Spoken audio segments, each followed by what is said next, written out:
long before cricket stadiums echoed with chants and the roar of thousands, before names like Sachin Tendulkar, Bradman, or Virat Kohli became legends, cricket was just a quiet game played in the English countryside. A simple pastime with humble beginnings that would grow into one of the most beloved sports in the world. But where did it all begin? Our story starts not with a single inventor, but with shepherds in medieval England. It's the 13th century. Picture young boys in the fields of southeastern England, playing with a ball made of wool or rags. They'd hit it with a crooked stick, sometimes using tree stumps or sheep pens as makeshift wickets. This rough, early game was known by many names, but eventually, it came to be called cricket or cricket. The first ever recorded mention of cricket comes from a legal document in 1598. A man named John Derrick testified in court that he played cricket on the common fields of Surrey as a schoolboy in the 1550s. But it wasn't just a children's game for long.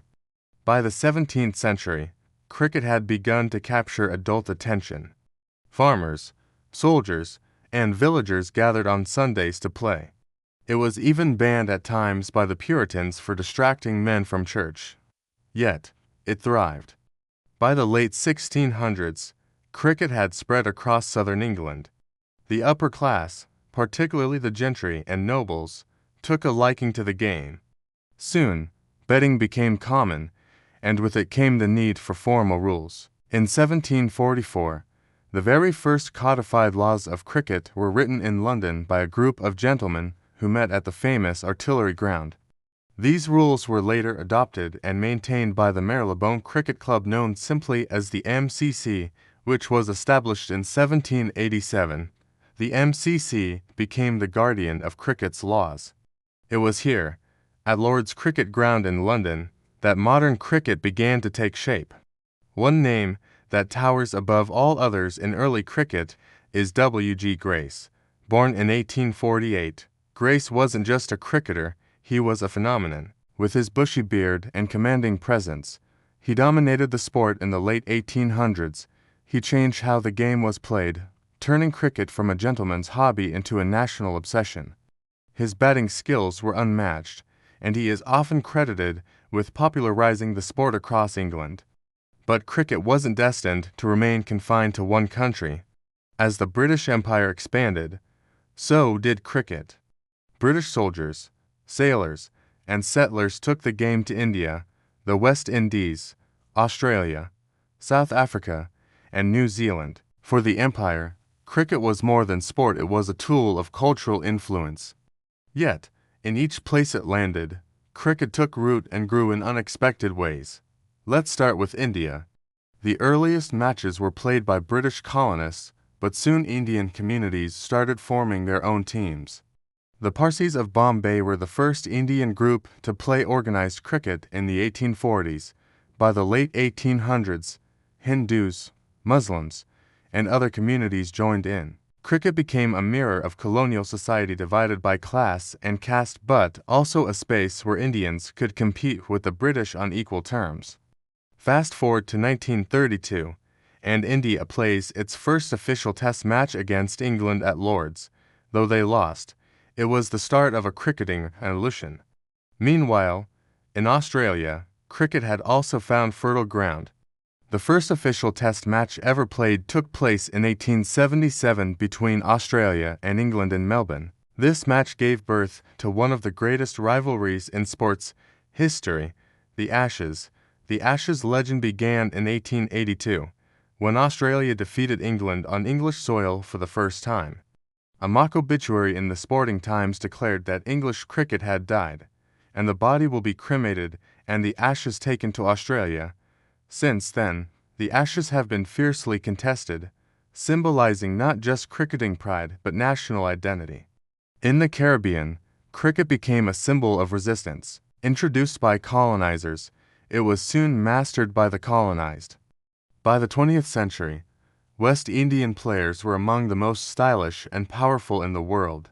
Names like Sir Garfield Sobers, Viv Richards, and later Brian Lara brought flair, rhythm, and rebellion to the game. Cricket was no longer just England's game, it had become truly global. Back in England, the early 20th century saw some dramatic changes. The amateur gentlemen and professional players were still divided by class, but the rise of stars like Jack Hobbs, who came from humble beginnings, began to blur those lines. The interwar years saw the emergence of Sir Donald Bradman, an Australian batsman whose statistics remain untouched to this day. With a batting average of 99.94, Bradman was a national hero, a symbol of hope during the Great Depression. As the world changed, so did cricket. Post-World War II, new nations rose in the cricketing world. Pakistan gained independence and played its first test in 1952. Sri Lanka, Bangladesh, and later Afghanistan would all join the cricketing fraternity. In 1971, another revolution arrived: one-day international ODI cricket. Played in a single day with limited overs, ODIs were faster, more exciting, and more accessible to fans. The first Cricket World Cup was held in 1975, and it quickly became one of the most prestigious tournaments in sport. Then came the colour. In 1977, Australian media tycoon Kerry Packer launched World Series cricket, with players in colourful uniforms, matches under floodlights, and white balls replacing the traditional red.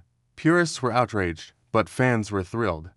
World Series cricket introduced innovations that reshaped the game: night matches, camera angles, mixed-up players.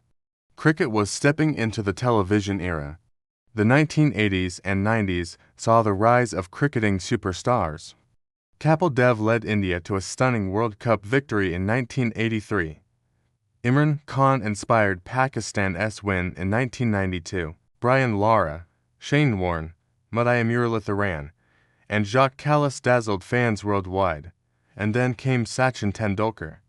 Nicknamed the Little Master, Tendulkar was not just India's greatest cricketer, he was a global icon. With over 34,000 runs and 100 international centuries, he united a billion people every time he walked to the crease. For many fans, Sachin was cricket. As the 21st century dawned, the game underwent another massive transformation. In 2003, the first T20 match was played in England. It was short, explosive, and ideal for TV audiences. 4 years later, in 2007, the inaugural T20 World Cup stunned the world. India won the title under young captain MS Dhoni, and a year later, the Indian Premier League IPL was born. With glitz, glamour, and billion-dollar franchises, the IPL turned cricket into entertainment. Players from around the world flocked to India to play alongside local stars.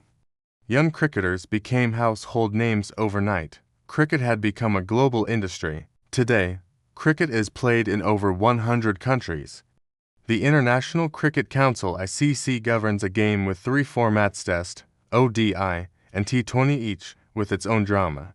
While traditionalists revere the white-clad elegance of Test cricket, millions flock to stadiums and screens to watch T20 fireworks. The sport has seen heartbreak and triumph. From match-fixing scandals to miraculous comebacks. From Zimbabwean players protesting political regimes to Afghan players rising from war zones, cricket has become more than a sport, it's a reflection of societies, cultures, and dreams. As of today, legends like Virat Kohli, Babar Azam, Steve Smith, Kane Williamson, and Ben Stokes carry the legacy forward. Women's cricket too is rising, with stars like Mithali Raj, Elise Perry, and Smriti Mandhana inspiring the next generation and the future.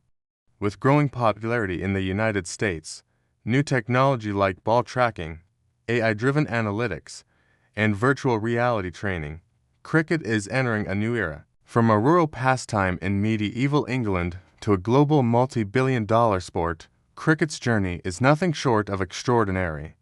It has survived wars, revolutions, and rivalries. It has united nations and ignited passion. And through it all, one thing remains true: cricket is not just a game. It's a story, and it's still being written.